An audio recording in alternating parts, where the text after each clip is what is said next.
पस्ती से बुलंदी की तरफ प्रवास करता हूँ, खुदा के नाम से तदरीस का आगाज़ करता हूँ। डियर स्टूडेंट्स, अस्सलामु अलैकुम वरहमतुल्लाहि वबरकातुहू।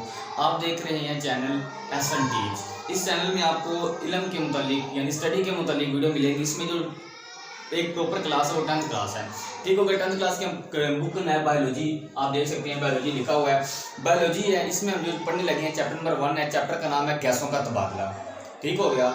आज जो हम चैप्टर डिस्कस करेंगे वो है गैसों का तबादला यानी गैसेज एक्सचेंज। गैसों का तबादला यानी गैसेज एक्सचेंज। अब गैसों के तबादले इस टॉपिक यानी कि चैप्टर के नाम से ही ना हम प्रॉपर चैप्टर के नाम से पूरे चैप्टर में पढ़ेंगे कि चैप्टर में हमने पढ़ना क्या है। टॉपिक चैप्टर का नाम है गैसों का तबादला यानी गैसेज एक्सचेंज। इसको अगर मैं समझाना चाहूँ आपको, हम वेंटिलेशन कह सकते हैं। फॉर एग्जांपल एक कमरे के अंदर खिड़की लगी हुई है। अब खिड़की का काम क्या है, कुछ गैसें अंदर आएंगी, कुछ बाहर जाएंगी, यानी वेंटिलेशन हो रही है। इसी तरह चैप्टर का नाम है गैसों का तबादला यानी गैसेज एक्सचेंज यानी वेंटिलेशन। इस चैप्टर में हमने दो चीजें पढ़नी है। पहली जो चीज है वो है पौधों में गैसों का तबादला, गैसेज एक्सचेंज इन प्लांट्स। पौधों में गैसों का तबादला यानी पौधों के अंदर गैसें कैसे आती और जाती हैं। ठीक हो गया। और इसके अलावा इंसान में गैसेज एक्सचेंज इन ह्यूमंस, इंसान में गैसों का तबादला कैसे होती है, यानी कि इंसान के अंदर गैसें किस तरह आती और किस तरह जाती हैं। ठीक हो गया। चैप्टर शुरू करने से पहले मैं आपको इसके तारुफ में जितनी भी इंपॉर्टेंट डेफिनेशंस हैं वो बताने लगा हूं। जो इसकी पहली डेफिनेशन है वो है सेलुलर रिस्पिरेशन। मैं लिख देता हूं ताकि आपको याद रहे। वो है सेलुलर रिस्पिरेशन। अब सेलुलर रिस्पिरेशन की तारीफ मैं आपको बताता हूं कि ये चीज क्या है। ठीक हो गया। अब ये देखें, दो लफ्ज हैं। पहला लफ्ज क्या है, सेलुलर, और दूसरा रिस्पिरेशन। अब सेलुलर का मतलब क्या होता है? सेलुलर का बेसिकली लफ्ज निकला है सेल से, सेलुलर सेल से निकला है। यानी अब इसके ये कोई चीज है जिसमें सेल से निकाली गई है। और रिस्पिरेशन का मतलब होता है एनर्जी पैदा करना, एनर्जी हासिल करना। ठीक हो गया। रिस्पिरेशन का मतलब आ जाएगा एनर्जी के मुतालिक। अगर हम इसका प्रॉपर देखें ना कि इसका तर्जुमा क्या बन रहा है, यानी कि इसका मतलब क्या बन रहा है सेलुलर रिस्पिरेशन का, तो इसका मतलब होगा सेल्स में एनर्जी पैदा करना। सेलुलर रिस्पिरेशन यानी सेल्स के अंदर इंसान अरबों खरबों सेल्स मिलकर बना है। तो जाहिर बात है जो सेल्स से एनर्जी भी तो मिलती होगी ना, तो वो किस तरह मिलती है? जाहिर बात हम इंजेक्शन तो जाहिर बात रोजाना लगाते नहीं है कि हमें एनर्जी मिले, तो कोई प्रोसेस होगा ना इसका। अल्लाह ताला ने कुदरत का निज़ाम है, कोई प्रोसेस बनाया है। तो बेसिकली हम इधर कुदरत ही पढ़ेंगे। सेलुलर रिस्पिरेशन सेल्स में एनर्जी पैदा करना। अब जो किताबी कीड़े हैं उन्हें मैं किताब से भी समझा देता हूँ कि वो ये ना कि यार किताब वाला समझाता ही नहीं है सर, हमें पता नहीं कहाँ से बता देता है। तो सेलुलर रिस्पिरेशन से मुराद क्या है, अब मैं बुक वाली आपको समझाने लगा हूँ। पहले मैंने समझा दी कि सेल्स में एनर्जी पैदा करने के अमल को सेलुलर रिस्पिरेशन कहते हैं। अगर मैं बुक वाली बताऊँ तो मैं कहूँगा सेलुलर रिस्पिरेशन एक अमल है जिसमें खुराक हम खाते हैं ना, जिसमें खुराक में मौजूद CH बॉन्ड्स, कौन से बॉन्ड, CH बॉन्ड्स तोड़े जाते हैं। CH बॉन्ड्स तोड़े जाते हैं और निकलने वाली एनर्जी को ATP में तब्दील कर लिया जाता है। निकलने वाली एनर्जी को ATP में तब्दील कर लिया जाता है। ये डेफिनेशन हमारी कंप्लीट हो गई। सेलुलर रिस्पिरेशन क्या है? सेलुलर रिस्पिरेशन एक ऐसा अमल है जिसमें खुराक में मौजूद CH बॉन्ड्स तोड़े जाते हैं और निकलने वाली एनर्जी को ATP में तब्दील कर लिया जाता है। अब ATP से आगे NADPH बनता है। ATP से आगे क्या बनता है? NADPH। अब ये जो है ना NADPH, हम 9th क्लास में पढ़ चुके हैं कि ATP से कैसे NADPH बनता है। ठीक हो गया। अब देखिए ना सेलुलर रिस्पिरेशन। अब आगे सेलुलर रिस्पिरेशन की दो चीजें निकलती हैं। कितनी? दो चीजें, एरोबिक रिस्पिरेशन और एनारोबिक रिस्पिरेशन। कौन सी? एनारोबिक रिस्पिरेशन, एनारोबिक, और एक होती है एरोबिक। ठीक हो गया। दो चीजें निकलती हैं, एक होती है एरोबिक और एक होती है एनारोबिक रिस्पिरेशन। एरोबिक रिस्पिरेशन में क्या होता है और एनारोबिक रिस्पिरेशन में क्या होता है? एरोबिक रिस्पिरेशन में ऑक्सीजन इस्तेमाल होती है। ठीक हो गया। एरोबिक रिस्पिरेशन में, एरोबिक रिस्पिरेशन और एनारोबिक, ये है एरोबिक रिस्पिरेशन, इसको मिश्रण में लिख सकते हैं एरोबिक। हाँ, ये एरोबिक रिस्पिरेशन है, एरोबिक रिस्पिरेशन, और ये एनारोबिक रिस्पिरेशन है। अब एरोबिक रिस्पिरेशन में ऑक्सीजन इस्तेमाल होती है, ऑक्सीजन इस्तेमाल होती है, और एनारोबिक रिस्पिरेशन में ऑक्सीजन इस्तेमाल नहीं होती। मैं फिर बता दूं, सेलुलर रिस्पिरेशन में दो डेफिनेशंस आ जाती हैं कि सेलुलर रिस्पिरेशन से आगे कौन सी डेफिनेशन? दो, एक है एरोबिक रिस्पिरेशन और एक है एनारोबिक रिस्पिरेशन। अब एरोबिक रिस्पिरेशन और एनारोबिक रिस्पिरेशन में फर्क क्या है, तो वो मैं आपको बताता चलूं कि एनारोबिक रिस्पिरेशन में ऑक्सीजन इस्तेमाल नहीं होती, जबकि एरोबिक रिस्पिरेशन में ऑक्सीजन इस्तेमाल होती है। और इसके दौरान खुराक के मादों की मुकम्मल ऑक्सीजन होती है, यानी कि टोटल टोटल टूट जाता है, खुराक के जो मॉलिक्यूल्स होते हैं वो टोटल टूट जाते हैं, इसमें टोटल नहीं टूटते। इसमें खुराक के मादों की मुकम्मल ऑक्सीडेशन नहीं होती और इसमें मुकम्मल ऑक्सीडेशन हो जाती है और इसके अंदर कार्बन डाइऑक्साइड बनती है। कौन सी गैस बनती है? Carbon dioxide. इसके अंदर कार्बन डाइऑक्साइड बनती है, जबकि इसके अंदर कार्बन डाइऑक्साइड नहीं बनती, इसके अंदर नहीं बनती, इसके अंदर बनती है।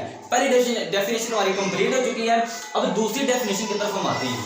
ये मैं जरा रेज कर देता हूँ। तब तक अगर आपने हमारे चैनल को सब्सक्राइब नहीं किया तो सब्सक्राइब कर लें। अगर इस टॉपिक के मुताबिक कोई भी सवाल आपको पूछना हो तो कमेंट बॉक्स में हमें बताएं, ताकि हम उस टॉपिक के ऊपर दोबारा लेक्चर बनाएं और आपको समझाने की कोशिश करें। अच्छा जी, दूसरी जो डेफिनेशन है वो है गैसों का तबादला। चैप्टर का नाम ही है गैसों का तबादला, एक डेफिनेशन आ रही है वो भी यही है। डेफिनेशन का नाम क्या है? गैसों का तबादला। गैसों का तबादला। अब गैसों का तबादला, अगर मैं इसको आसान वर्डिंग में आपको समझाना चाहूँ ना, गैसों का तबादला तो आ जाएगा माहौल से ऑक्सीजन हासिल करने, या फिर हम इस तरह कह सकते हैं माहौल से एक गैस को हासिल करना और अपने जिस्म से एक दूसरी गैस को खारिज करना, तब्दीली हुई ना गैसें, इसे ही कहते हैं गैसों का तबादला। अगर हम बुक वाली बताएं तो इसमें बुक में लिखी हुई है कि माहौल से ऑक्सीजन हासिल करने और जिस्म से जायद कार्बन डाइऑक्साइड को बाहर निकालने के को गैसों का तबादला कहते हैं। क्या? माहौल से ऑक्सीजन हासिल हो रही है, गैसों में क्या होता है? ऑक्सीजन हासिल होती है, ऑक्सीजन क्या हो रही है? इन हो रही है। माहौल से ऑक्सीजन हासिल करने, ऑक्सीजन O2, माहौल से ऑक्सीजन हासिल करने और जिस्म से जायद कार्बन डाइऑक्साइड आउट, यानी कि आउट हम क्या कर रहे हैं? Carbon dioxide. माहौल से ऑक्सीजन हासिल करने और जिस्म से जायद कार्बन डाइऑक्साइड को बाहर निकालने के अमल को गैसों का तबादला कहते हैं, गैसेस एक्सचेंज। ठीक हो गया। अब हम आते हैं अपने टॉपिक की तरफ। हमारा जो आज का टॉपिक है वो है गैसों का तबादला पौधों में, यानी कि पौधों में गैसों का तबादला, गैसेस एक्सचेंज इन प्लांट्स। ये जो टॉपिक का नाम है, आज हमने इसके ऊपर लेक्चर बनाया है। पौधों में, किसमें?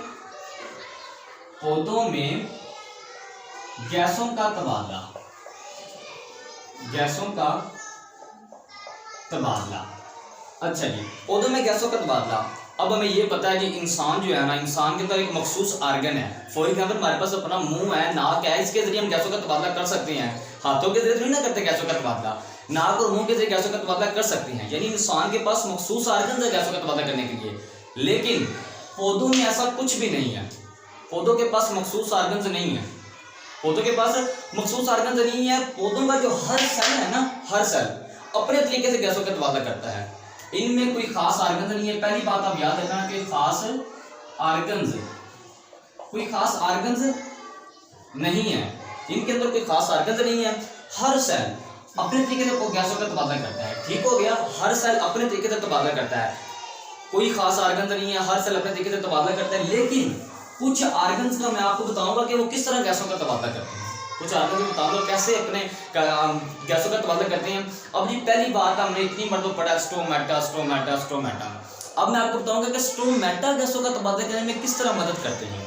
ठीक हो गया। पहला टॉपिक आप, पहला पॉइंट आप लिख लें। पहला पॉइंट है जी स्टोमेटा, स्टोमेटा।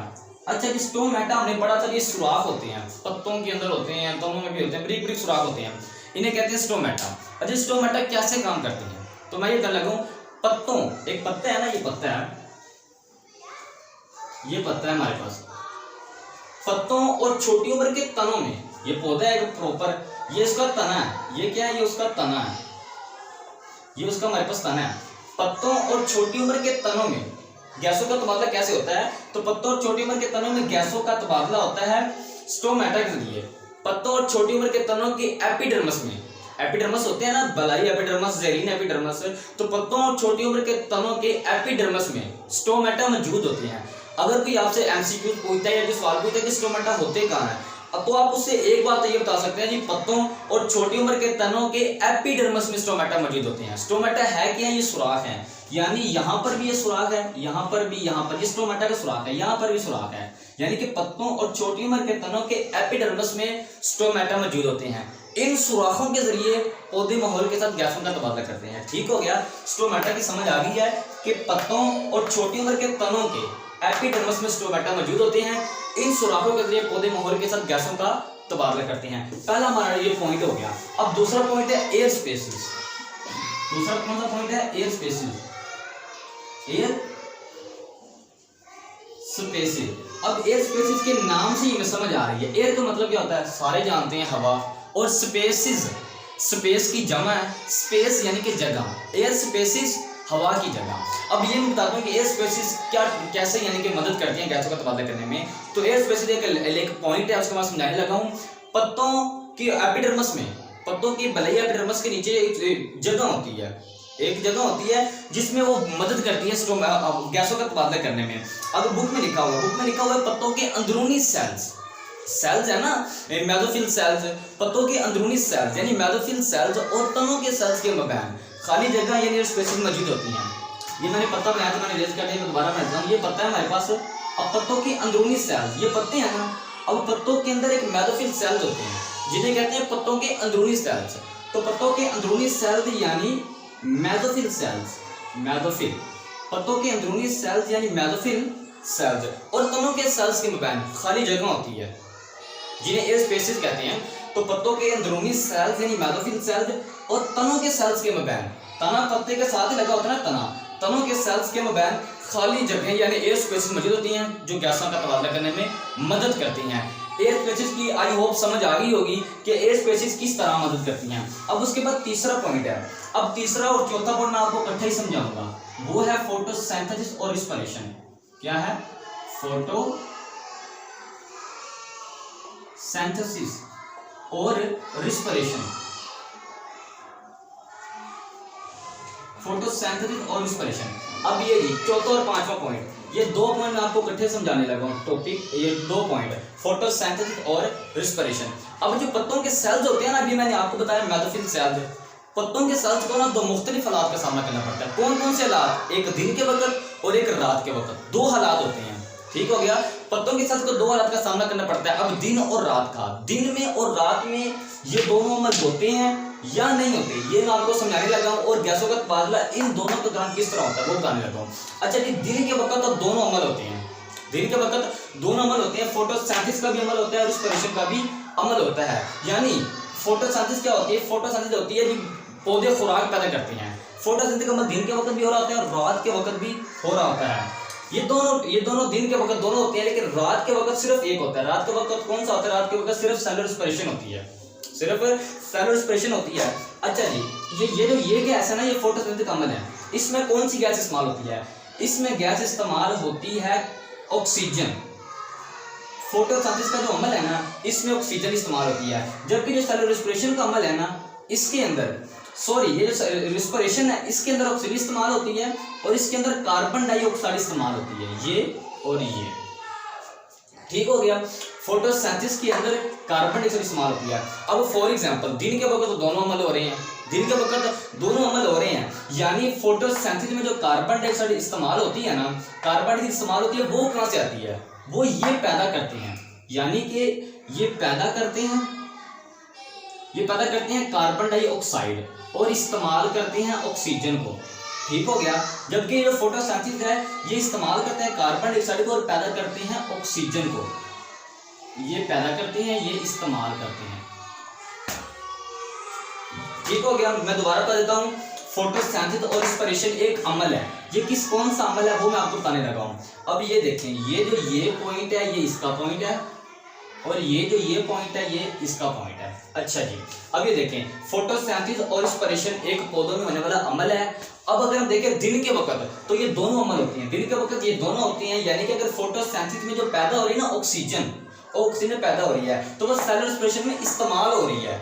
लेकिन अगर जो फोटोसिंथेसिस में कार्बन डाइऑक्साइड इस्तेमाल हो रही है इधर, वो इधर पैदा हो रही है। यानी कि ये दोनों लेन देन करते रहती हैं। इस तरह कोई फालतू गैस होती नहीं है, इस तरह कोई फालतू गैस दिन के वक्त नहीं होती। ये तो हो गया ना दिन का वक्त। अब रात के वक्त कैसे होता है, नाइट टाइम क्या होता है, अब वो मैं आपको बताता हूँ। ये दिन के वक्त की समझ आ गई, ये जो सारा प्रोसेस था ना, ये दिन के वक्त होने वाला था। यानी दिन के वक्त इन दोनों गैसेस में कोई फालतू गैस होती नहीं है। यानी कि इसमें जो पैदा हो रही है वो इसमें इस्तेमाल हो रही है, जो इसमें पैदा हो रही है वो इसमें इस्तेमाल हो रही है। इस तरह दिन के वक्त ये कोई फालतू गैस नहीं होती। लेकिन रात के वक्त ये फालतू होती है। अब रात के वक्त कौन सी गैस फालतू होती है? अभी मैंने आपको बताया है कि रात के वक्त ये जो फोटोसिंथेसिस का अमल होता है ये नहीं होता। रात के वक्त ये फोटोसिंथेसिस का अमल नहीं होता। अब वो क्यों नहीं होता मैं बताता हूँ। ये एक कुदरती अमल है जो सूरज की रोशनी में होता है। रात के वक्त सूरज की रोशनी नहीं होती, इसीलिए ये प्रोसेस से नहीं होता है, लेकिन ये प्रोसेस होता है। अब इस प्रोसेस में ना इस्तेमाल के लिए ऑक्सीजन चाहिए होती है। इस प्रोसेस को क्या चाहिए होती है? ऑक्सीजन चाहिए होती है। अब वो ऑक्सीजन कहाँ से लेगा? जाहिर बात है दिन के वक्त तो ये ऑक्सीजन यहाँ से ले रहा था, फोटोसिंथेसिस से ले रहा था, लेकिन अब रात हो गई है, रात में इसने ऑक्सीजन लेनी है और कार्बन डाइऑक्साइड जो है वो खारिज करनी है। अब ये क्या करता है? ये रात के वक्त ना ऑक्सीजन इस्तेमाल करता है। अब वो कहाँ से लेता है? अब वो लेता है बाहर माहौल से, और ये जो है ये बाहर माहौल में ही खारिज करता है। अब मैं आपको बताता हूँ, लोग कहते हैं कि रात को ना दरख्त के नीचे सोना नहीं चाहिए। दादों ने परदादों ने कहानियां सुनाई होती हैं, जो दरख्त के नीचे सोएंगे तो जिन्न आपको मार देंगे। अच्छा, ये आपने कभी गौर किया कि जो दरख्त के नीचे फौदकी होती है ना, वो बंदा मरता है ना, वो भला कैसे मरता है? अब वो मैं आपको बताने लगा हूँ। अच्छा जी, रात के वक्त जाहिर बात है जब फोटोसिंथेसिस का अमल नहीं हो रहा, रिस्पिरेशन का अमल हो रहा है, तो उसको ऑक्सीजन चाहिए। तो पौधा पता क्या करता है? अपने इर्द गिर्द माहौल से ना ऑक्सीजन को खींचता है। जब वो ऑक्सीजन खींच रहा होता है ना, तो माहौल में ऑक्सीजन कम हो जाती है। अब जो बच्चा या बड़ा दरख्त के बिल्कुल नीचे सोया हुआ है ना, उसको ज्यादा दुश्वारी होगी, क्योंकि दरख्त स्पीड से खींच रहा है, तो सांस लेने में क्या हो रहा है? मुश्किल पेश आ रही है, सांस फूल जाता है, तो इस तरह हो सकता है मौत वाक़ई हो जाए। तो ये कहते हैं कि दरख्त के नीचे नहीं सोना चाहिए। जाहिर बात है नहीं सोना चाहिए, ये वजह होती है कि बंदा फौत हो जाता है। अच्छा जी, रिस्पिरेशन में ऑक्सीजन इस्तेमाल होती है, क्योंकि रिस्पिरेशन अगर ऑक्सीजन इस्तेमाल होगी तो रिस्पिरेशन का अमल होगा। तो रात के वक्त पौधे क्या करते हैं? ऑक्सीजन इस्तेमाल करते हैं और कार्बन डाइऑक्साइड माहौल में ही खारिज करते हैं। ये था फोटोसिंथेसिस रिस्पिरेशन का अमल। अब एक और अमल है, एक और पॉइंट है इसका। अब वो है लेंटिसेल्स। दूसरा पॉइंट कौन सा है? लेंटिसेल्स। अब लेंटिसेल्स है, लेंटिसेल्स का मैं आपको बताता हूँ। पत्ता में एक पौधा हमने लगाया है, वो Aahista Aahista step by step बड़ा होता जा रहा है। पौधा हमने लगाया है, बीज लगा दिया है, अब वो स्टेप बाय स्टेप बड़ा होता जा रहा है। अब मैं आपको बताऊँ कि लेंटिसेल्स होते क्या हैं? बड़े तनों, बड़े पत्ते और लकड़ी रखने वाले तनों। कौन कौन से बड़े पत्ते होते हैं? बालक पत्ते और लकड़ी रखने वाले तने। जो बड़ा पौधा रहता है उसके ऊपर लकड़ी रखने लग जाती है। लकड़ी रखने वाले तनों और बालक जड़ों की तमाम सतह छाल से ढकी होती है। ये जो एक दरख्त है ना, अब ये टहनी है, यहाँ पर ना एक छाल होती है। ये मैंने ये पौधा पत्ता लगा दिया, ठीक हो गया। अब ये ऊपर जा रहा है, ये फैल गया। ये जी हमारे पास एक पूरा दरख्त है, और ये जो हमारे पास ये जड़ें हमारे पास उसकी इतना पौधा जमीन में है, ठीक हो गया। लकड़ी रखने वाले तनों और बालक जड़ों की ये क्या है? ये जड़ें हैं। ये क्या है? ये जड़ें हैं। और ये क्या है? ये तना है, ठीक हो गया। ये हमारे पास जड़ें हैं। लकड़ी रखने वाले तने और बालक जड़ों की तमाम सतह एक कवर से ढकी होती है, जिसे क्या कहते हैं? लकड़ी रखने वाले तनों और बालक जड़ों की सतह एक छाल से ढकी होती है, जिन्हें लेंटिसेल्स कहते हैं। अब छाल में एक मखसूस सुराख होते हैं। ये इधर एक कवर है, ये कवर है, तो कवर में एक सुराख होते हैं। ये सुराख इधर भी हर जगह पर कवर हुआ है, यहाँ पर भी कवर हुआ है, यहाँ पर भी कवर हुआ है। ये जो कवर हुआ है ना, इसके अंदर सुराख हैं छोटे छोटे, ये इधर सुराख हैं जो हमें नजर नहीं आते, ठीक हो गया। इन सुराखों के जरिए ना पौधे माहौल के साथ गैसों का तबादला करते हैं। अब सुराख देखें, अब सुराख जी आम दिन देखा है, जो सड़क के इर्द गिर्द पौधे लगे होते हैं ना, जब आते हैं ना वो गवर्नमेंट के बंदे पानी लगाने के लिए, तो वो ऊपर से प्रेशर मारते हैं। हालांकि बेवकूफ़ी वाला काम हम समझते हैं यार, नीचे से पानी लगाए ऊपर लगाते हैं, आधा पानी रोड पर आ जाता है, आधा फैल भी जाता है। तो उसकी वजह क्या होती है? वो एक बड़ी साइंसी बात है।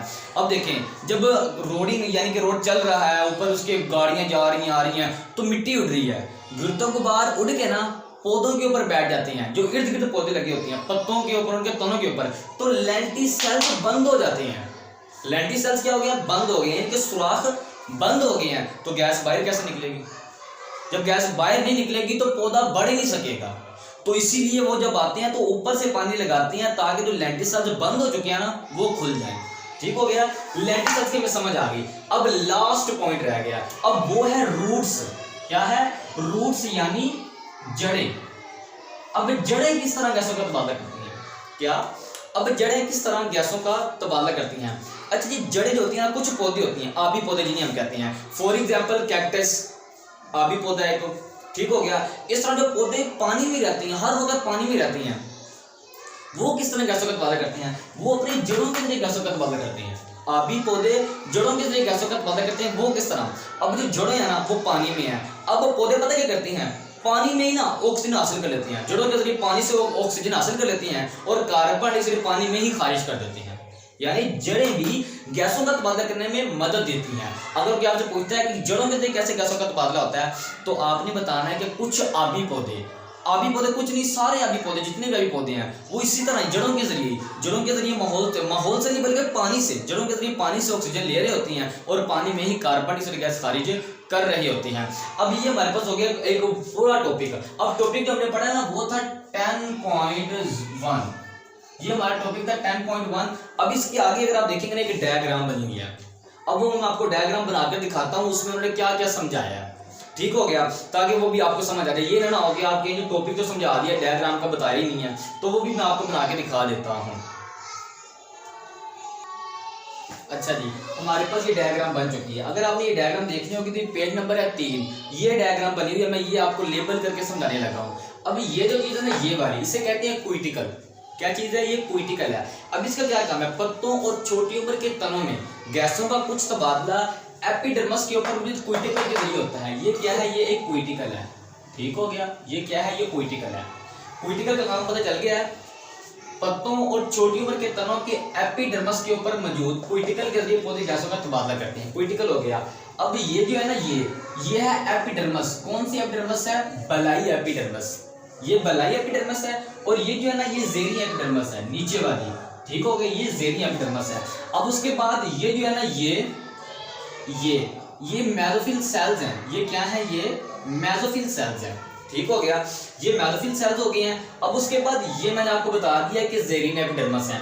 अब उसके बाद ये जो ये है ना ये और ये, अब ये है गार्ड सेल्स, ठीक हो गया। ये गार्डिंग का काम करते हैं, किसी को अंदर नहीं आने देते, ये गार्ड सेल्स हैं। अब उसके बाद ये अगर हम दरमियान में देखें ना ये वाला, ये पूरा जो है ये स्टोमेटा है, ये जो पूरा ये स्टोमेटा है।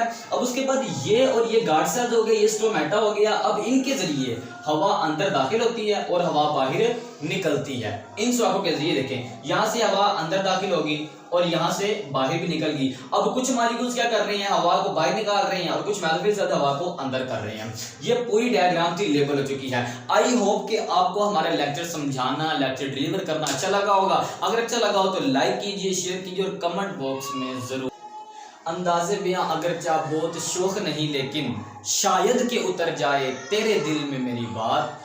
जज़ाकल्लाह, लेक्चर प्रॉपर कंप्लीट हो चुका है। अगर आपको हमारी वीडियो अच्छी लगी हो तो शेयर करें। अगर कोई सवाल हो इस टॉपिक के मुतालिक, वैसे भी कोई सवाल हो तो कमेंट बॉक्स में हमें सवाल करें, हम जवाब देने की पूरी कोशिश करेंगे। जज़ाकल्लाह।